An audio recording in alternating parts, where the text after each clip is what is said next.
it's been a shitty day, so I thought what I'll do is I'll do your bedtime story, because I know some of you like to listen to me twaddle obviously. So let's have a look. We'll do an Ogham. There it is. What's this? Elder. I think we've had that before. But anyway, that's what they want us to have. I might pull a Celtic card as well. We'll see. So what do we know about Elder?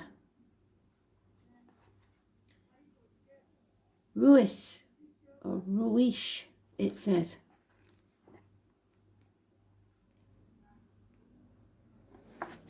So, Elder. It's the number 13. It's the moon. I think it's the stages of the moon. Elaine said. Elaine, put me right on that one again, because I've forgotten what you said.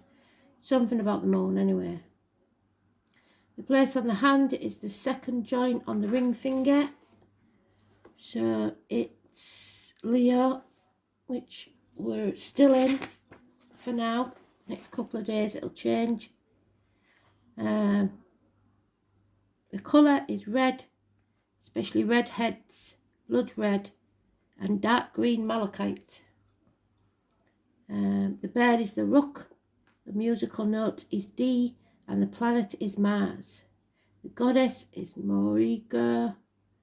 The flower essence is red chestnut, walnut, and Star of Bethlehem. The symbols are of death and rebirth. A bird's nest holding both eggs and skull of a bird. Endings and beginnings. Redness and passion.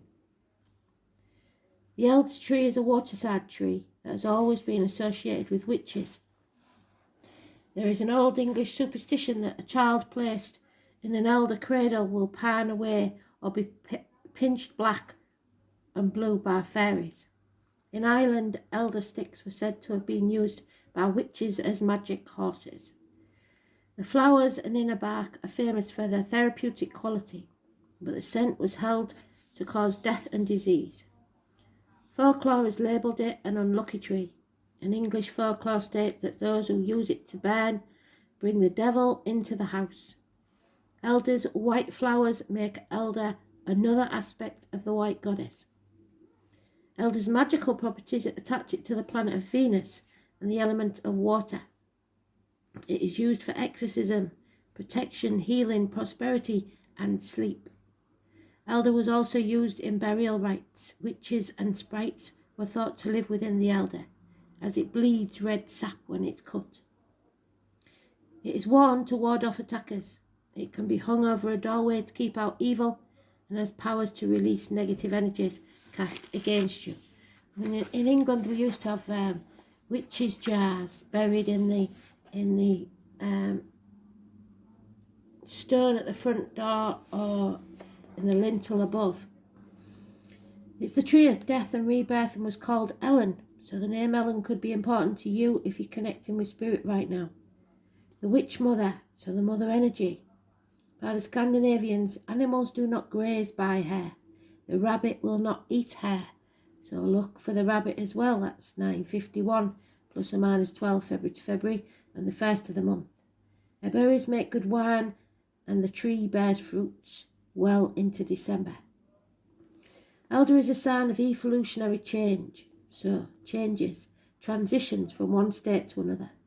Old things are passing away and new things will take their place. It's time for letting go of what holds you back. Fits in with today's read, doesn't it? It's important to come to terms with change during this cycle. Everything changes and transforms. All life is beginning and endings, birth, death, rebirth. Ruish is the beginning of the end, and the end of the beginning. The moon of completeness.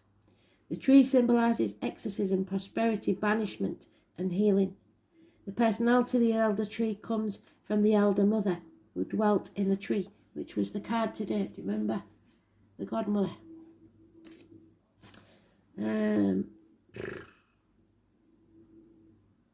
In Europe and Britain, wise people still show respect by touching their hats in passing the elder mother. Witches would often turn themselves into elder trees.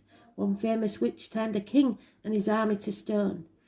The Rollright stones in Oxfordshire are said to be Danish king and his men on the way to battle the English. The king asked the witch his fate. She replied, 7 long strides thou shalt take, and if long at Compton thou canst see, King of England thou shalt be. Because he was almost at the crest of the hill, he was confident. So he rode forth on the 7th stride. A long mound rose up before him, blocking his view.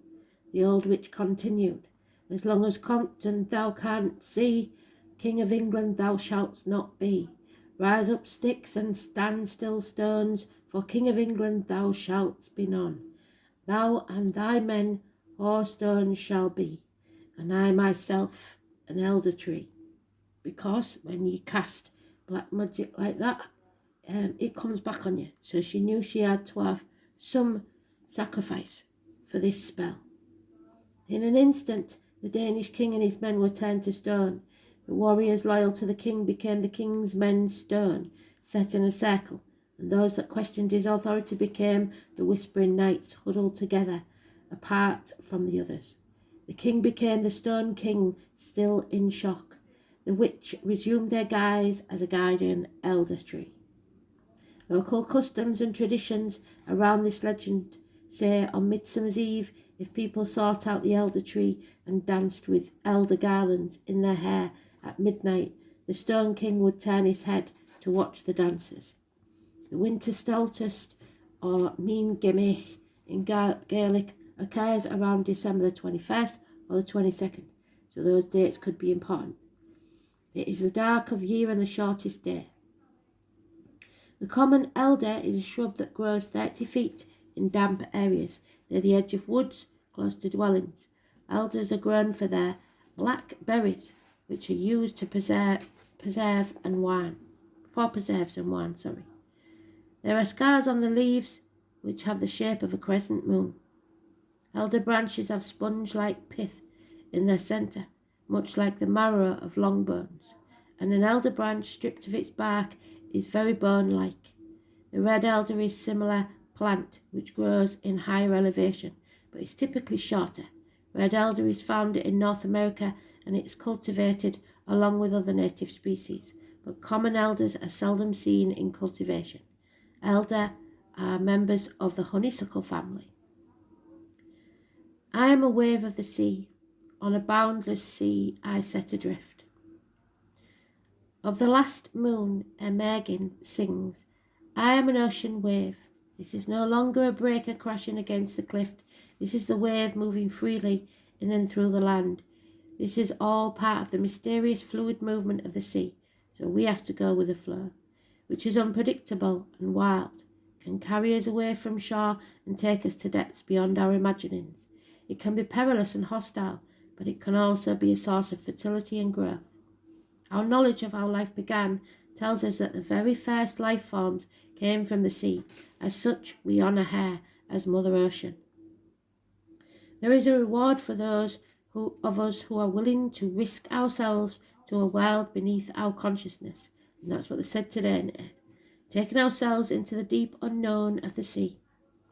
During its darkest season, when the forces of growth are quieted, we must now clean whatever poisons remain in our metaphysical soil or metaphorical soil. The waves that carry us away from the land must also wash away all those aspects of the past that will hold us back to impede our growth. So severing ties, like today's read said. We need to be able to leave this womb of darkness at the appointed time, cleansed of all that has been holding us back. With the rising of the new moon, we attune ourselves to the surging waves, feeling the strength of the wave carrying us out into the unknown, and then into the waxing period. We are pulled fully into the depths, stripping away all that holds us to the past. Or at the full moon, which is the 10th of September, we purify, and at the waning phase, we will feel a reversal of these energies, removing us from all feelings of loss or regret. At this time of all the soothing energies of the darkness are available to us for healing and restoration. This moon truly is the ending and a rebirth. I am a wave of the sea, rolling on forever onward, gathering strength, pausing for none.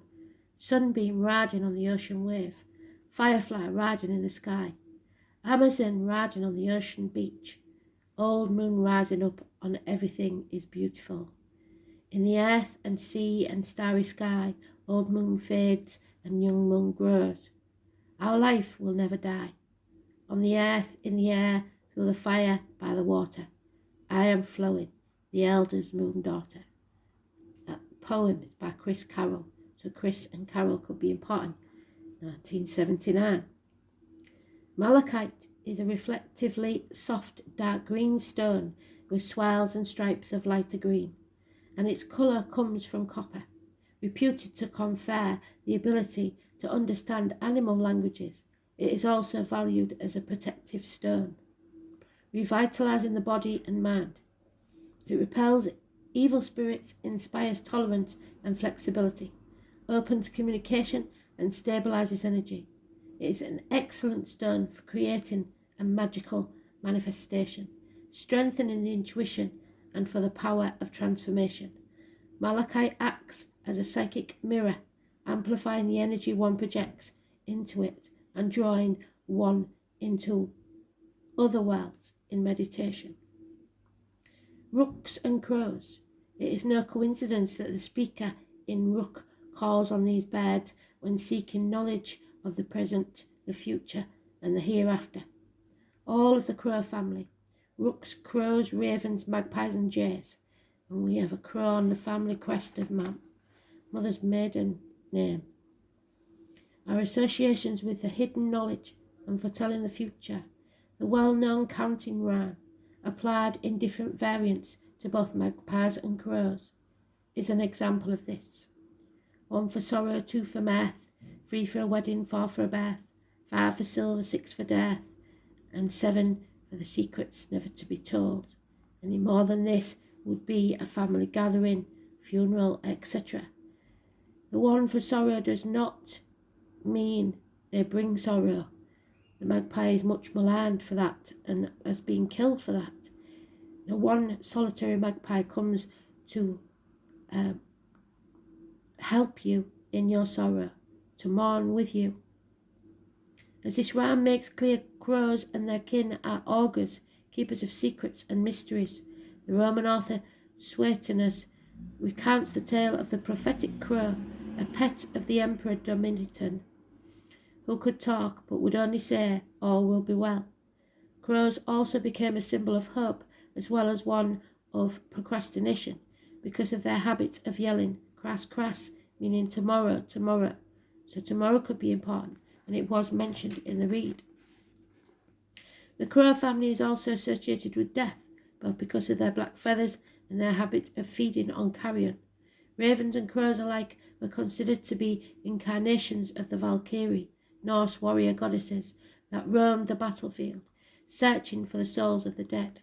The raven was the symbol of Morrigan, the Irish death goddess. There is no specific legend associated with the rooks, but according to author Neil Gaiman, the name Neil was mentioned in today's read, they do have one mystery. A group of rooks is known as a parliament, due to the habit of forming large assemblies, so a parliament could be important and the death of one and the beginning of a new, during which one bird will seem to speak or orate at length. Afterwards the bird is either left alone or torn to pieces. Gaiman claims that the lone bird is telling a story. The other bird's reaction is their form of criticism. If you want to know what the future holds, the black crow knows it all. It's significant, though, that both in Schubert's song and in Rook, the mysterious bird never answers the question put to them.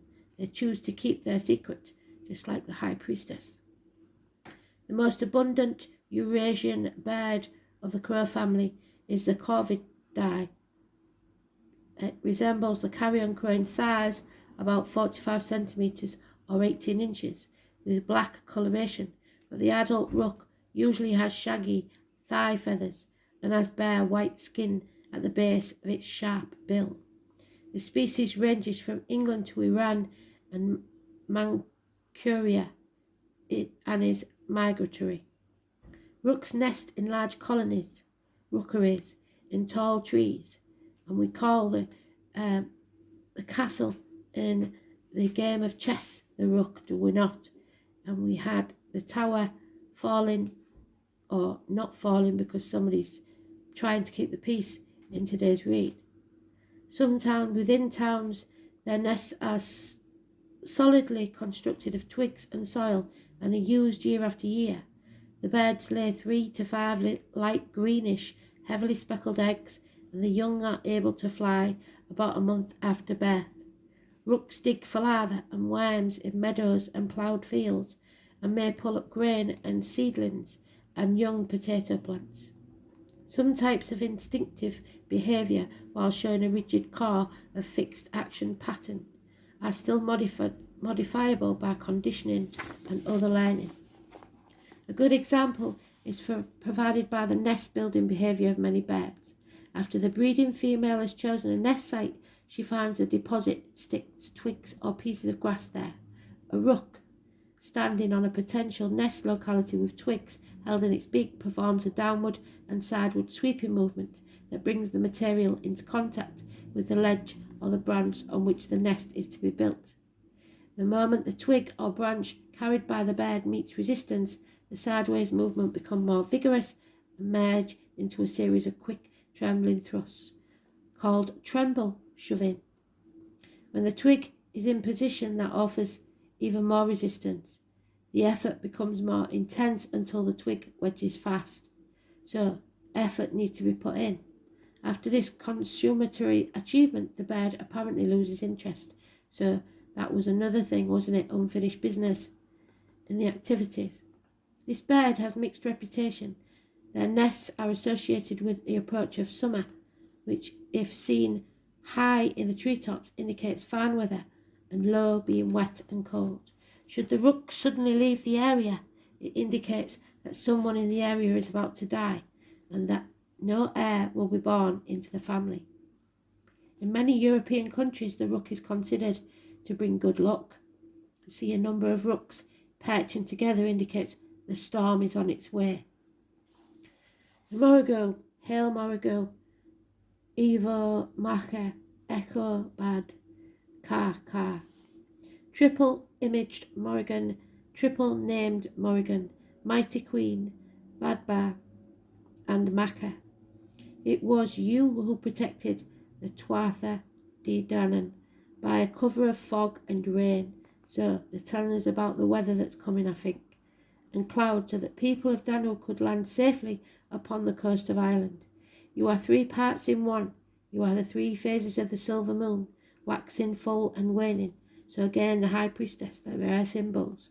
You are one of the 3 mothers, the divine matron, who sits side by side with cornucopia of abundance on your lap. You are also the vengeful crone, cackling in delight at spilled blood upon the battlefield, drowning enemy princes beneath your white waves, battling to protect those of the tribe of Danu. You have also appeared as a young woman dressed in brightly coloured clothes, embroidered with threads of gristling gold, changing shape to form, but is play to you, mighty goddess, and poetry and prophecy are your natural tongue. Loud is your war cry, sharp is your spear, powerful are your enchantments, true are your grim prophecies. As you fly across the battlefields, black as the sleek raven, making yourself visible only to those whose life would soon be over, your raven call fills the hearts with dread, as death calls slides from your widespread wings. Welcome here, women. Sit and listen. I tell you of stories, for it is not through bloodshed that she battles, but by her magic does she frighten, confuse, and dismay those who have aroused her wrath. So, somebody's deliberately trying to confuse you, which is what the cards have been saying. How filled with anger were you when the lad named Odrus used your sacred bull to mate with his cow. Gathering up both bull and cow, you took them through the oak woods, of Falga and brought them to a cave not far from the River Shannon. So we've got a Shannon Road near us in Hull. You may have something called the Shannon, where one might enter the other world, desiring to retrieve his cow, and that's Taurus.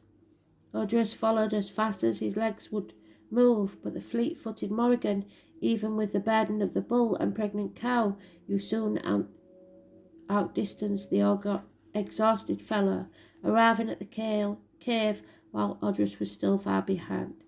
When you later came upon him in the woods, his eyes closed deep in the sleep of fatigue, you laid a magic spell upon him so that he changed into a pond, his captive spirit in the water of the oak woods of Falga until this very day. So somebody's spirit is shackled. But it was the warrior of Ulster, the arrogant Cuchulainn, who most aroused the anger of the mighty Morrigan. Some say that your feud with him first began on the day that you had watched him bathing by a river bank, and upon seeing his bared body, desired him to lay beside you. So jealousy. It was then that you approached him in your finest robes, embroidered with all the colours of the rainbow. So look for the rainbow. Though all the other soldiers could hardly look upon you, so filled were they with awe and admiration. Who refused your suggestion that he lie with you, so he didn't want you. Rejection. Claiming that he was too weary from the day's battle. Still, it was not this refusal that angered you. You showed much patience and concern for the man that you desired. For you then suggested that you would help him in battle with the energy that he would save by your conquest in the fighting. He would be able to accept your offer of a loving bed. But he responded to this second offer with great disdain. The very idea of a woman helping in battle, so somebody may be threatened by an independent woman. And it was his reply that aroused your wrath. This made Cu an enemy of the powerful daughter of eternity.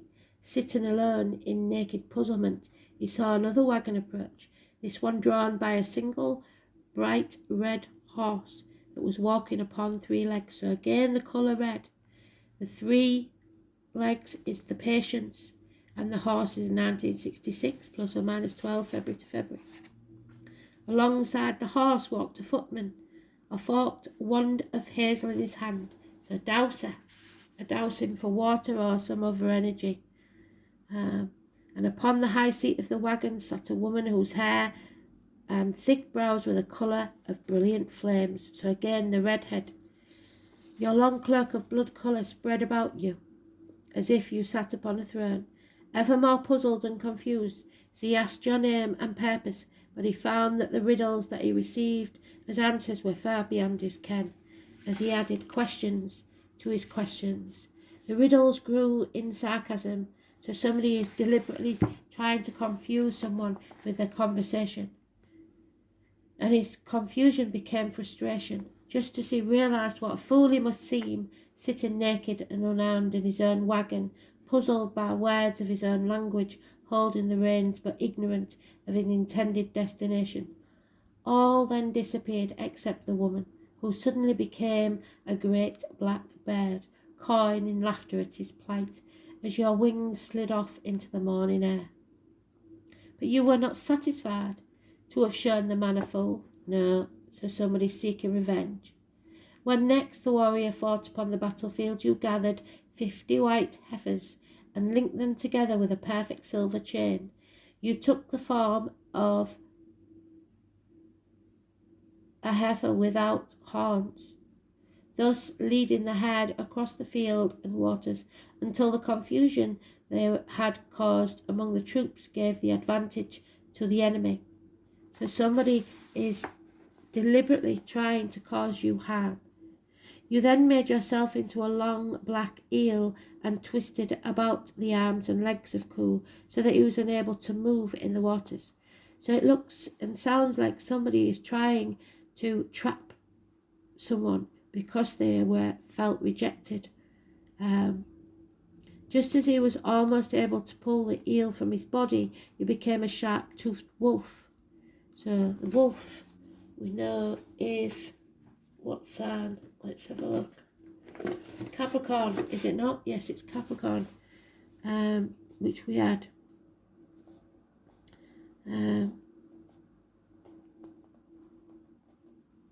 Cutting deep, painful gashes on his arm. In this way you battled until the dark of evening began to cover all. Then you left him on the battlefield until the dark of evening, on the battlefield, knowing that he would make his way towards home to heal his cuts and broken body. You too had been badly hurt, especially about the face and eyes, so the head and face injuries, what did I say? Realizing that you could best be healed by the one who had caused the wounds, if you could win 3 blessings from him. The Taurus energy, again, 3 blessings. Simon Peter, he holds the key. You soon devised a plan. So it was that on the next day you became an old woman with a milking pail, sitting with a cow by the side of the road, the path that he would have to take upon his journey to his home. When he came along the road, as you knew that he would, his body as dry and tired as you suspected, you called out the offer of a cup of milk, suggesting that it might be pleasant to feel the wetness upon his throat. Not knowing who you were, he came gratefully to your side and drank the creamy liquid from your cup, blessing you for your kindness as he took the empty cup from his mouth. When you poured the second time, again he drank and blessed you, and yet a third time did he do the same, until thrice blessed you were healed. So Charlene was startled as you then spread your waving wings, and even more so when you disappeared and the large raven that took your place perched itself upon a nearby bramble. It was then that he heard the shrill cawing prophecies of the future, grim and short in time, and watched as the wide black wings of Morrigan disappeared into the distance. He stood earthbound and fearful of your wrath and magical powers. So somebody's frightened of what might happen. Women today, the role of Morrigan is different than it was for our ancestors. Most of us are not involved in life or death struggles on a daily basis. The Morrigan is a wonderful goddess for strong, independent women, especially those of a warrior path. The Morrigan used magic to change her appearance to one of terror and cause confusion to help her warriors win their battles through cleverness rather than bloodshed. Should you wish the Morrigan to come to your aid, she asks that you have a shrine to honour her. Place upon it a raven or a crow feather or a piece of red cloth. She is honoured by sacrifice, I don't want to say that, of your menstrual blood, which is disgusting, which is a perfect symbol of life and death. But if you're messing about with black magic, remember it does come back on you threefold. Fertility and war. Offer yourself to her service, and she will come to your aid when you have need. Morrigan, I feel you here tonight, caught between my waking mind and my hollowness. You're drowsy and loose, ready to toss back another good day. To be alive, Morrigan, I could wait for you if you told me you were coming. I would be old then and in my bones, but you still be longing with crows and laughing like a good woman. Morrigan, I can smell your hair, something like blood, the wind that rushes over the lakes of Killarney. It's so tantalising, just take a breath. And I can feel your heartbeat somewhere at the core of the universe. The sound is women singing, and harps are playing, all whispering to me about the night when we first met somewhere beyond eternity. Heather and the letter M could be important. Lucky Heather, maybe. So, long bedtime story for you that, but I should have put most of you to sleep. We will pick one of the Celtics because it is an Irish goddess. So what do we need to know, Spirit, please? If you've stuck with me this long, well done. Some of it made sense. I know some of it wouldn't have done to me in the beginning. But, the oak. The number one, we've never had this before. The oak is for July. It's massively important.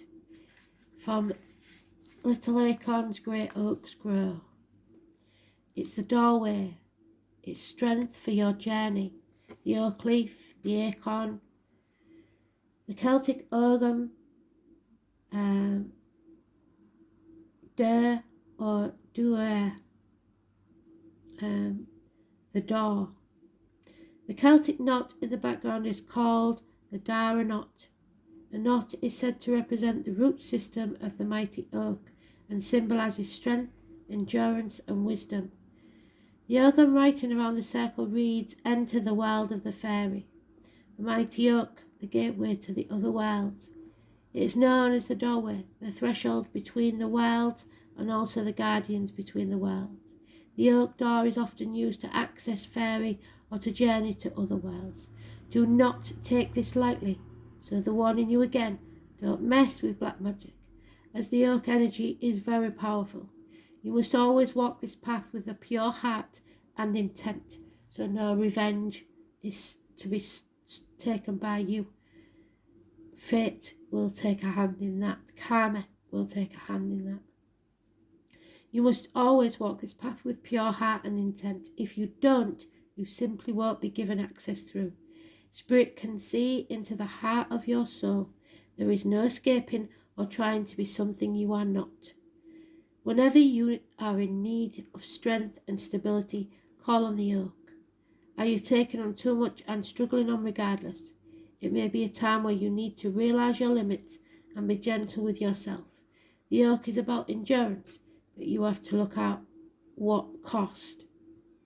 Oak will help you move from a stagnant place or show you that you are moving just ever so gently towards your goal.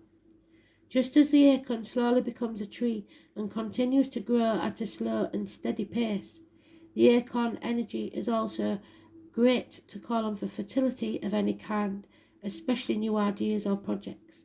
Lastly, the oak is invaluable when in need of answers or seeking information.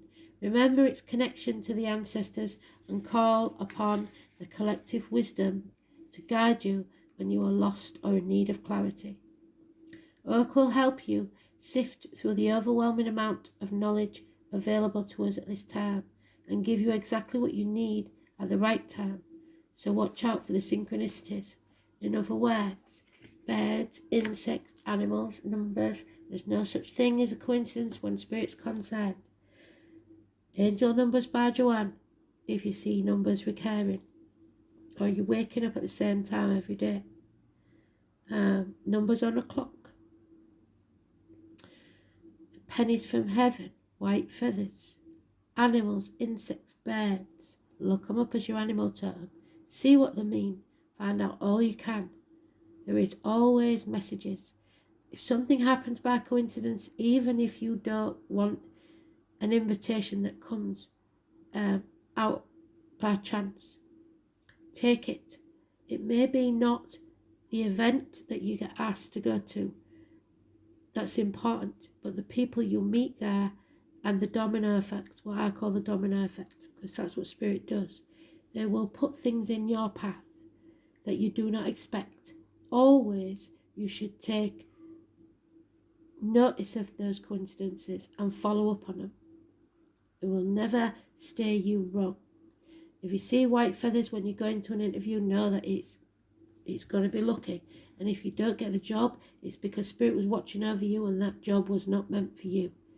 Always look for the white feathers. I hope you enjoyed that. I did. It's calmed me down a little bit because I haven't had much success. And yeah.